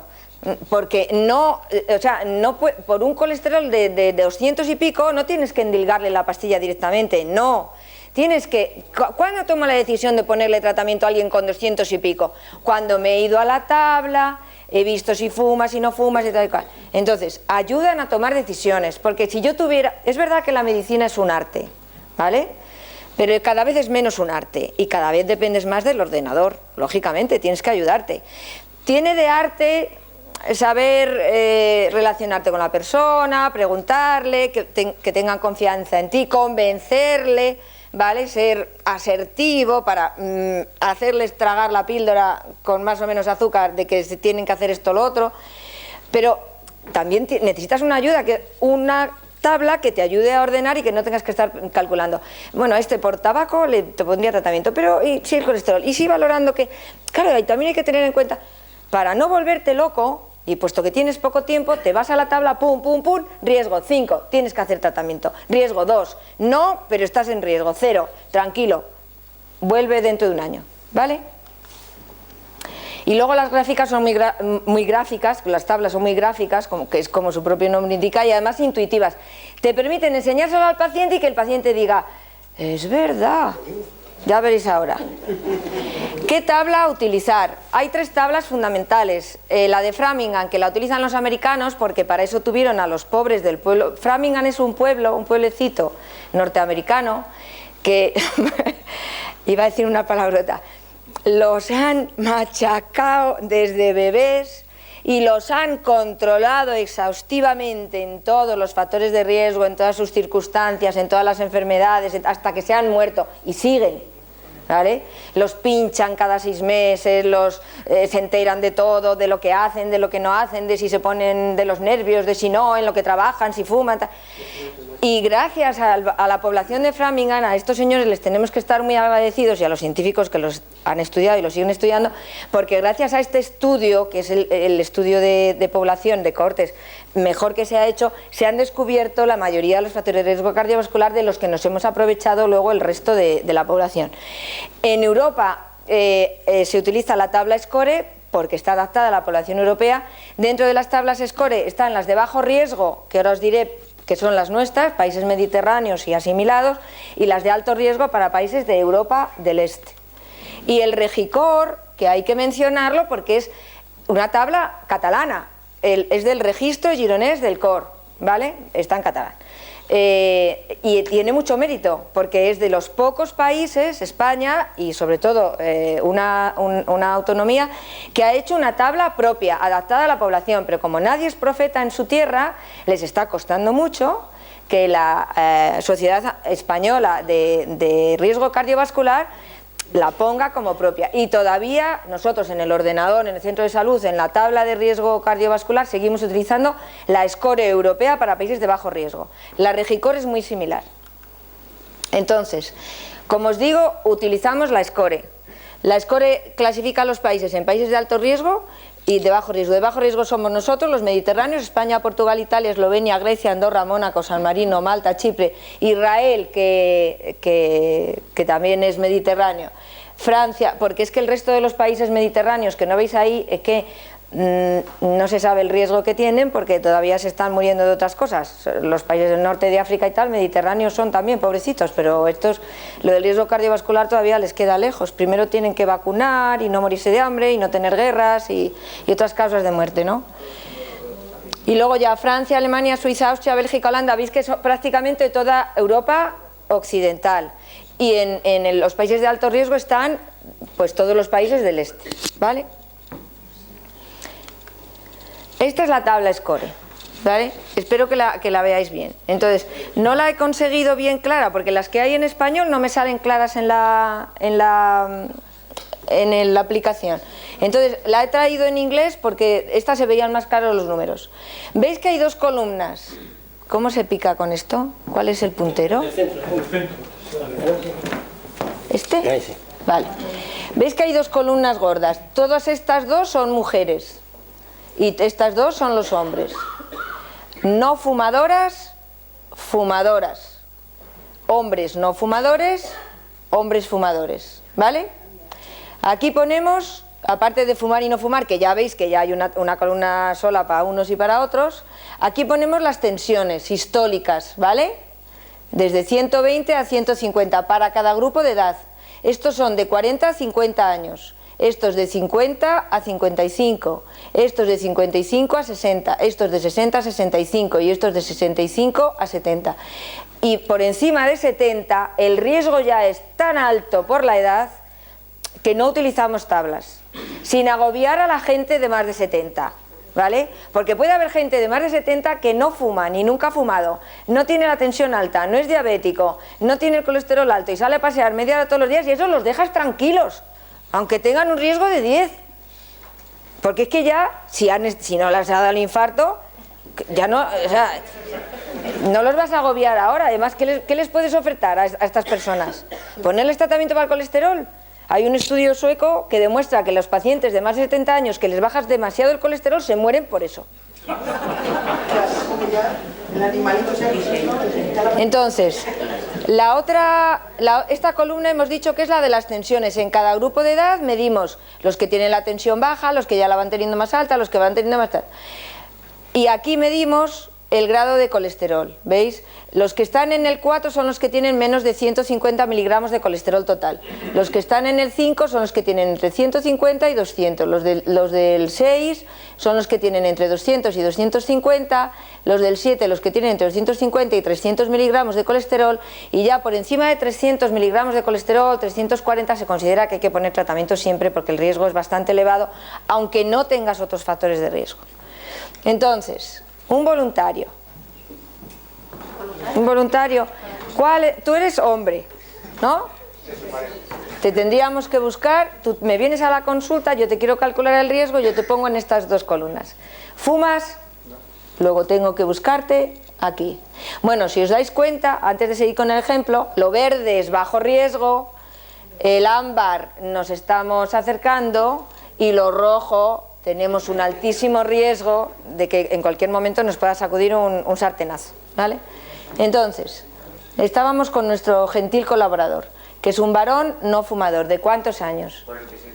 46 estaría aquí, ¿vale? De los 40 a los 50. Si fuera, por ejemplo, una persona de 49, podríamos subir aquí arriba. Si tuviera, por ejemplo, muchos factores de riesgo y nos interesara insistirle en que abandonara uno de ellos, fumar o tal, pues podríamos hacer la trampa de subir aquí. Pero bueno, 46 claramente estarías en este cuadrado. ¿Te han tomado la tensión alguna vez? ¿Y qué tenías de máxima? 107. ¿Cuánto? 107. 107, estarías 120 o menos, estarías aquí. ¿Colesterol te has hecho alguna vez? Sí. ¿Y tenías? 200. 200. Estarías entre el 5 y 200 aquí, ¿vale? Cero riesgo. ¿Qué tendríamos que decirle a este señor? Respecto a riesgo cardiovascular, fantástico, sigue haciendo lo que estés haciendo, ¿vale? Vuelve como mucho dentro de un año, dentro de 2, que te pida otro colesterol. Ahora bien, en personas jóvenes, este señor no fuma, no tiene la tensión alta y no tiene el colesterol alto. Ahora bien, en personas jóvenes que fuman, hay otras tablas, porque claro, personas jóvenes, por mucho que fumen, las veis aquí, como mucho me va a salir un riesgo de 2. Poca fuerza moral voy a tener yo para decirle, deja de fumar, que te estás poniendo en riesgo. Para esas personas existen otras tablas que se llaman de riesgo relativo, que no os las he traído, que esas personas sí que relativizan, riesgo relativo, en función del factor de riesgo, y sí que realmente le demuestran a la persona que si sigue fumando, va a tener un riesgo mucho mayor de tener un evento cardiovascular que otra persona joven que no fume, ¿vale? Pero la mayoría de las veces nos manejamos con la tabla. Es también muy gráfico, por ejemplo, calcular la edad de riesgo, la edad cardiovascular. A mí me viene un señor a la consulta, un señor fumador, y entonces yo de 56 años, ¿vale? Estaría en esta parte de la tabla, ¿no? Y entonces yo le calculo el riesgo porque tiene una tensión pues de 150 y tantos, casi 160, me vengo aquí, ¿vale?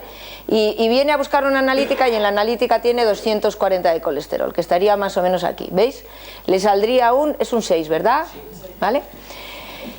Un 6 de riesgo, el 6 y 5 tal significa que tiene un 6% más de posibilidades de desarrollar un problema cardiovascular a los 10 años que otra persona de sus características que no tuviera, que no fumara o que tal, ¿vale? De su edad y tal.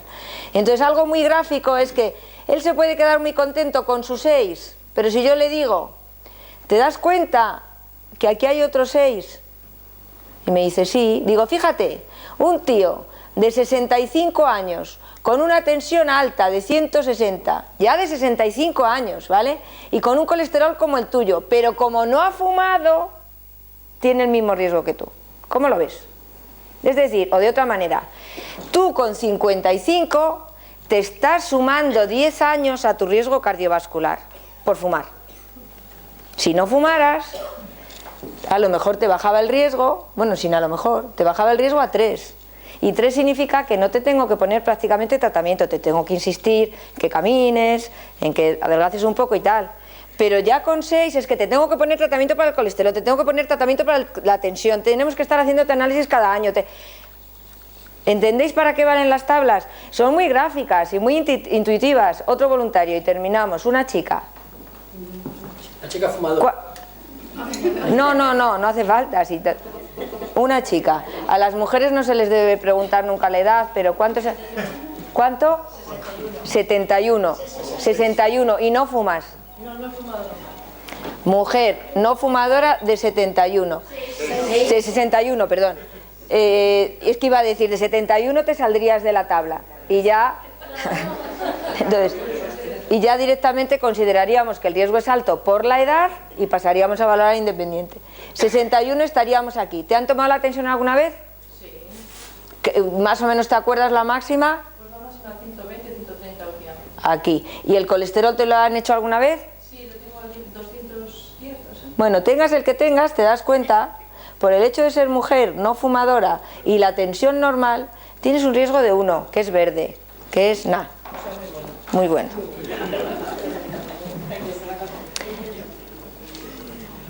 ¿Cuándo ponemos tratamiento? Veis que aquí está puesto en verde, ámbar y tal. Consideramos por debajo de 1, el 0, no hay riesgo. 1 y 2 es riesgo moderado. 3 y 4 moderado alto, a partir de 5 es riesgo alto y con estos hay que empezar a trabajar y por encima de 10 es un riesgo muy alto. Si a una persona le sale un riesgo por encima de 10 se considera que es como si hubiera tenido un infarto o como si fuera diabético o como si tuviera una insuficiencia renal moderada grave. Los de alto riesgo a degüello. Dime.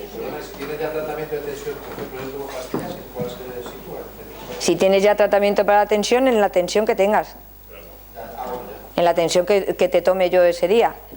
Hombre, si vienes ese día y tienes 120, pero tú me dices, es que en casa estoy teniendo todos los días 160, me tiro a valores altos de tensión. Si ya tienes el factor de riesgo, lo que hay que ver es ese factor de riesgo, qué evolución estás teniendo.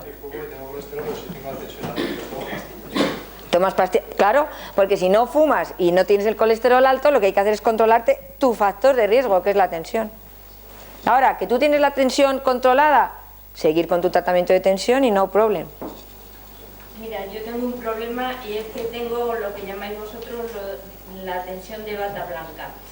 Bueno, no, entonces, es un problema relativo. En casa, vamos, de hecho me han hecho un estudio y tal y no tengo la tensión alta. Pero yo voy al centro de salud y aunque no vaya ni siquiera a tomarme la tensión, se me dispara.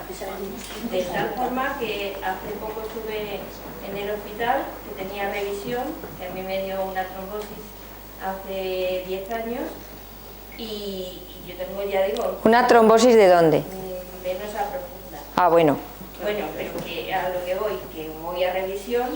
Entonces yo llegué allí y se me disparó de tal forma que tenía 23 y 7,3. A ver, la hipertensión de bata blanca, últimamente, los últimos estudios parece que demuestran que sí que hay un porcentaje, no muy alto, pero entre un 7 y un 8 y pico % de hipertensiones de bata blanca que sí que acaban produciendo riesgo cardiovascular. Y hay otro porcentaje que acaban transformándose en hipertensiones no de bata blanca, de casa. Yo te recomendaría que te compraras un aparato para automedida de la tensión arterial, que te la tomaras en casa tranquilamente, que te acostumbraras al aparato y el aparato a ti. Yo tengo una paciente que me dice, ya vamos haciéndonos amigos, ya me tomo la tensión y si me sale 100, que te digo, me la vuelvo a tomar y ya me sale 120, 60. Que te tranquilices, que te la tomes en casa con un aparato, que tú te relajes, que veas. Y la tensión en casa tiene que estar hasta 135, 85, no como en la consulta, que ya consideramos que te puede subir un poco y consideramos normal hasta 140, 90. Pero controlándotela en casa y no subiéndote de 135, 85, hombre, te pega un subidón en el hospital, pues claro, a mucha gente nos pegará, pero contra eso no podemos luchar, que no vayas al hospital. No hay nada que no se pueda regular de alguna forma. Que te hagas amigo del médico, no sé. que te la tomes en casa y te fíes más de lo que tienes en casa que no de los subidones que te puedan pegar en el hospital. O que te tomes un Lesatin antes de ir al hospital o una copa de coñac.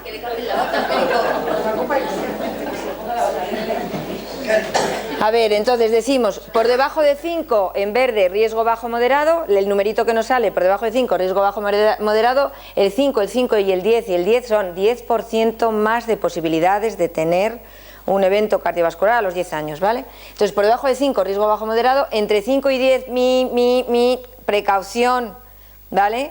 Ya es un riesgo alto, y por encima de 10 es un riesgo muy alto a degüello. Entonces, riesgo bajo moderado, no hace falta tratamiento. Sí consejo, camina media hora, todo lo que has dicho Antonio, haz una dieta mediterránea, no fumes. No creo o sea, a los jóvenes puede que les salga un riesgo bajo moderado, pero en los fumadores enseguida el riesgo sube por lo menos a alto. Y luego, en algunos casos, como os he dicho, como cada vez en medicina se van aplicando más factores, como en las tablas calculamos solo 5 factores de riesgo mayores, aplicamos cualificadores, que son otros factores de riesgo menores, de los que también os ha hablado Antonio, ahora lo repasamos corriendo, porque puede que te ayuden a decir, bueno, aunque me sale un riesgo bajo o bajo moderado, este señor, su padre se murió antes de los 55 de un infarto y además está obeso, que veis que es un factor de riesgo que no aparece en la tabla, entonces voy a subirle el riesgo. Y le voy a insistir más y le voy a poner tratamiento o para la tensión o me voy a poner más intensivamente a que pierda peso, por ejemplo, ¿vale? Estos cualificadores son, digamos, los otros factores de riesgo cardiovascular menores, entre comillas. La obesidad, el sedentarismo, el tener pocos recursos sociales. La gente pobre se muere más y se muere antes que la gente rica. Las minorías étnicas, que posiblemente esté muy ligado con lo de arriba, ¿vale? Y con lo de abajo, con el estrés, porque normalmente cuando eres minoría en una población vas de cráneo. El estrés, la personalidad de tipo D, que son los angustiados, los que están siempre, que me va a pasar, que no sé qué, qué tal. Esa es la personalidad tipo D. La depresión, la ira, la hostilidad, la agresividad, ¿vale? Los antecedentes familiares de enfermedad cardiovascular precoz, el HDL bajo, si el LDL era el malo, el HDL es el bueno. Lo mismo de malo es tener el LDL malo alto que tener el HDL bajo. ¿Qué es lo que sube el HDL? El ejercicio. ¿Qué puedo hacer, doctora, que tengo el HDL muy bajo? Camina. Porque todavía las pastillas que hay bajan el total, bajan el malo. Pero pastillas que suban el bueno, por más que se empeñen los laboratorios, todavía no han sacado ninguna que lo haya demostrado claramente.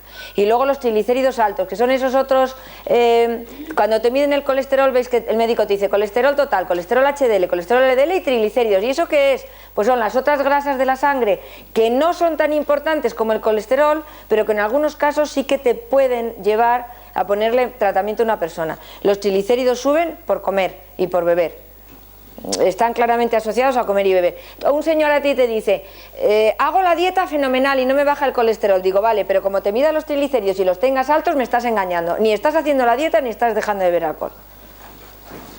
A los de riesgo alto, pues todo este consejo más intensivo, y ya tenemos que valorar fármacos para la tensión, para el colesterol, para cada uno el factor de riesgo que tenga. Y a los de riesgo muy alto, considerarlos como que ya han tenido un infarto.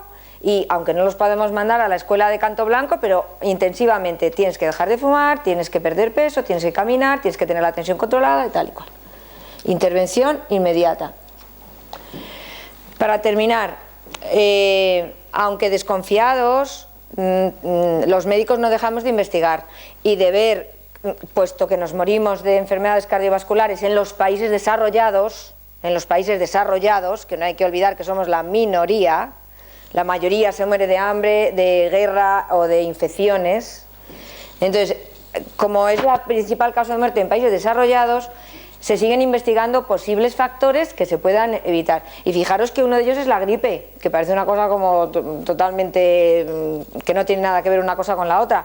Pues se ha visto que no porque con la gripe te dé fiebre y se te ponga el corazón más acelerado. No, parece que la gripe por sí misma aumenta el riesgo cardiovascular. De ahí que la campaña de vacunación antigripal tenga interés no solamente por prevenir la gripe y las complicaciones, sino también el riesgo cardiovascular.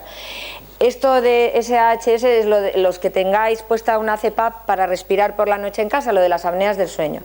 Parece que tener apneas de sueño durante la noche aumenta el riesgo cardiovascular, ¿vale? La disfunción eréctil, que también es una situación bastante frecuente, que afecta solo a los varones, bastante peliaguda de contar en la consulta y bastante más frecuente de lo que parece, ¿vale? Y con la que los varones, el que más y el que menos, va trampeando como puede, pues parece que últimamente también, para poner peor la cosa, se está demostrando que se asocia a un mayor riesgo cardiovascular. Aunque si os dais cuenta, lo que produce, muchas de las cosas que producen disfunción eréctil es que no te llegue demasiada sangre a donde te tiene que llegar. ¿Y qué es lo que te produce falta de riego? Lo mismo que te produce falta de riego al pene es lo que te produce falta de riego a las coronarias. Fumar, tener la tensión alta, tener el colesterol alto. Las enfermedades autoinmunes son la artritis reumatoide, el lupus, los problemas estos por anticuerpos, ¿vale? La psoriasis, todo esto, parece que todas esas enfermedades también tienen un aumento de riesgo cardiovascular.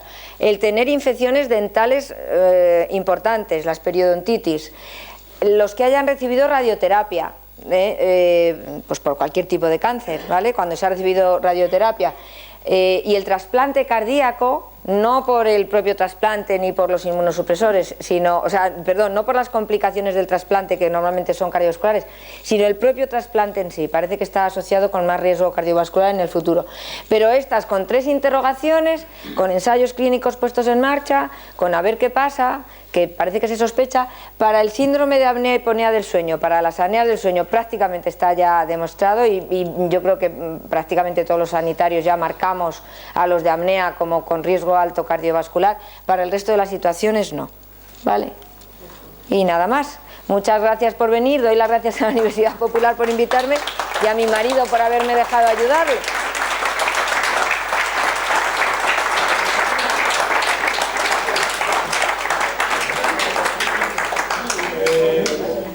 Tenemos todavía 5 minutitos de preguntas y ya nos vamos.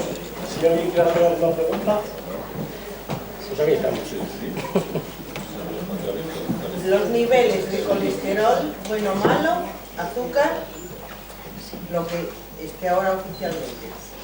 Cada vez los bajan más, porque cada vez se ve que un colesterol elevado se asocia más a poder tener riesgo cardiovascular. Entonces, actualmente, colesterol total normal hasta 200, pero en los que no tengan otros factores de riesgo cardiovascular. Una persona sana puede considerarse sana aunque fume, ¿eh? Quiere decir que, bueno, colesterol total hasta 200. Lo más importante, LDL, hasta 160 en no fumadores, ¿vale? O en personas que no tengan otro factor de riesgo. Si ya tienen otro factor de riesgo, me tengo que ir a la tabla. Ya no hay valores normales, ya me tengo que ir a la tabla. Y si me sale un riesgo de 5, tengo que ponerle tratamiento para el colesterol.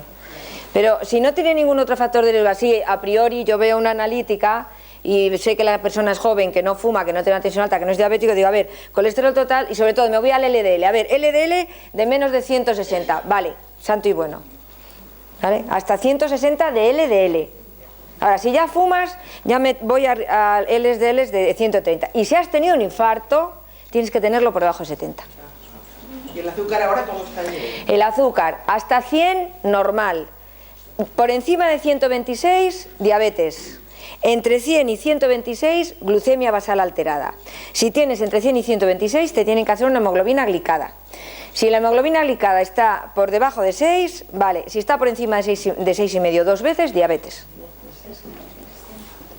La tensión hasta 140/90 en consulta, normal. En casa hasta 135/85. En diabéticos hasta 135/85. Las últimas guías de hipertensión que acaban de salir ahora en abril, en personas mayores, bueno, dicen que ese 140, que a lo mejor no hay que ser tan exhaustivos con a las personas mayores bajarles tanto la tensión, porque pueden hacer síncopes, caerse, romperse la cabeza y hemos hecho un pan como 2 tortas. La tensión para tomársela en casa. Para tomársela en casa, siempre. Recién levantado, con la vejiga vacía, en ayunas, sin haber fumado, sentado, en el brazo que sepas que la tienes más alta, que todos la tenemos más alta en un brazo que en el otro. Una cosa de poco. Si veis que la tenéis mucho más alta en un brazo que en el otro, id al médico. Podéis tener una coartación de aorta. ¿vale? Pero bueno, hasta 10 milímetros de mercurio de diferencia en un brazo con el otro no pasa nada. Te la tomas varias veces en un brazo en el otro y dices, pues mira, siempre la tengo más alta en el brazo izquierdo, pues tómatela siempre en el brazo izquierdo. Sentado, con un esfigmo de brazo. Quien sea paciente mío y me vea que lo tomo con un esfigmo de muñeca, pues sí, porque no puede estar en invierno a los gordos, quitándoles la ropa, ponerles el manguito, tal y cual, porque tengo muy poco tiempo. Entonces yo en consulta cojo el de muñeca, que es el que me permite tomarla rápidamente, pero en casa de brazo, que es el que está mejor homologado y el que mejor toma la tensión, ¿vale? Aunque cada vez están más homologados los de muñeca. Hay estudios que dicen que los de muñeca no es que no la tomen mal, la toman bien. Lo que pasa es que son más complicados de hacerlo bien. Es decir, uno de brazo, si se mueve un poco, no hay diferencia. Porque el brazo está a la altura del corazón. Pero poner la muñeca a la altura del corazón, pues algunos la ponen bien, algunos la ponen mal. Más adelante, o sea, a la mínima ya hay diferencias. El brazo tiene inconveniente que si tienes un brazo muy gordo, ya tienes que tener un manguito de brazo gordo, ¿vale? Entonces, recién levantado, vejiga vacía, sin haber fumado, sin haber desayunado, en ayunas, sin haberte puesto nervioso, tranquilamente sentado en el brazo que normalmente la tengas más alta. Y tiene que estar por debajo de 135-85. Si te da una vez un poco más alto no pasa nada, pero si sistemáticamente te empieza a dar por encima de 135-85, al médico o al enfermero. Perdona, si has empezado a tomar pastillas para el colesterol, ¿tienes ya que seguir toda la vida con ellas? Normalmente sí. Ahora bien, ¿dejas de fumar? Adelgazas. Quiero decir, en el caso de que estuvieras gordo, fumaras, dejas de fumar, adelgazas, te empieza a bajar la tensión, te empiezan a bajar los triglicéridos, te baja el riesgo, pues puede que llegue un momento en que recalcules el riesgo y digas, pues deja de tomarlas. Porque no es lo mismo tener un colesterol de 250 fumando con exceso de peso y tal, que tener un colesterol de 250 si no fumas, es que entonces te va a salir un riesgo de cero, no tienes que tomar pastillas. Que las pastillas para el colesterol ayudan, pero también son muy malas para el hígado y muy malas para los músculos. Tienes una radiomiólisis de estas generalizadas por atorvastatina y te puedes morir. O sea, que tampoco son gominolas. Porque esto de... Es que algo tendremos que hacer con este colesterol, doctora. Eso siempre significa, póngame la pastilla, porque yo no quiero hacer el esfuerzo de perder peso, dejar de fumar y caminar. Pues no. No se la pongo. Decía el doctor Letamendi, pocos tratamientos. O sea, usar de pocos remedios. Cuanto menos tengas que tomar, mejor. Y si tomas la pastilla y te baja, o sea, tomas la pastilla. Si tomas la pastilla y te baja, pero no te han cambiado, que claro, de eso se trata, que te baje, pero no te han cambiado el resto de los factores de riesgo, tienes que seguir tomándola, intentando mantener el LDL por debajo de 160, si no tienes otro riesgo. Si ya has tenido un infarto o eres diabético, hay que bajar el LDL por debajo de 120 o incluso de 75. Los que han tenido un infarto tienen que tener valores de colesterol virriosísimos. De cualquier manera, yo si me dejaran, a veces medio en serio, medio en broma, si me dejaran, yo no le daría una pastilla en la consulta a ningún paciente de colesterol. Bueno, eso ya es como los británicos. Yo no se la daría, ¿entiendes? Los británicos... Sabéis que no hacen cateterismo a ningún fumador, ni tampoco les ponen CPAP. Claro. ¿CPAP qué es? Lo del aparato de respirar por la noche no se lo cubre la sanidad pública, porque se supone que si fumas te estás poniendo en riesgo y no tienen por qué pagártelo todos los demás. No es una postura con la que yo esté de acuerdo. Por ejemplo, los rusos tampoco dializaban por encima de los 60 años. ¿Algunos médicos recomiendan aspirina infantil como método preventivo? Sí, es uno de los tratamientos preventivos. Es un tratamiento antiagregante. La aspirina hay que ponérsela a los que ya han tenido un infarto de por vida o una angina, a los insuficientes renales y a los diabéticos. Hombre, los diabéticos que están bien controlados, de reciente diagnóstico y tal, pues no. No, hay que valorarlo mucho, pero a lo largo de la evolución prácticamente todos tienes que acabar poniéndoles el adiro, porque es una prevención muy buena. Si tienes la mala suerte de tener un problema de estómago, pues es una mala suerte, porque una aspirinita infantil al día en este tipo de personas, pues es uno de las mejores prevenciones que tienes de que hagan un nuevo evento o un problema cardiovascular. pero así, normalmente en medicina, topa tos, no, ojalá, porque nos facilitaría mucho el trabajo. Yo podría pasar la consulta de 7 en 7.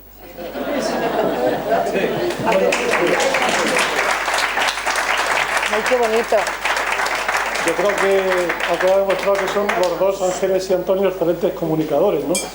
Y la conferencia ha quedado muy clarito todo, ahora el que no lo queramos hacer es con nuestra compañía.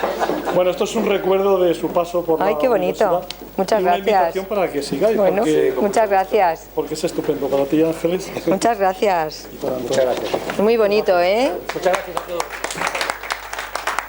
Gracias. Muchas gracias, Pepe. Gracias. Muy amena, muy bien, me gusta. Asunto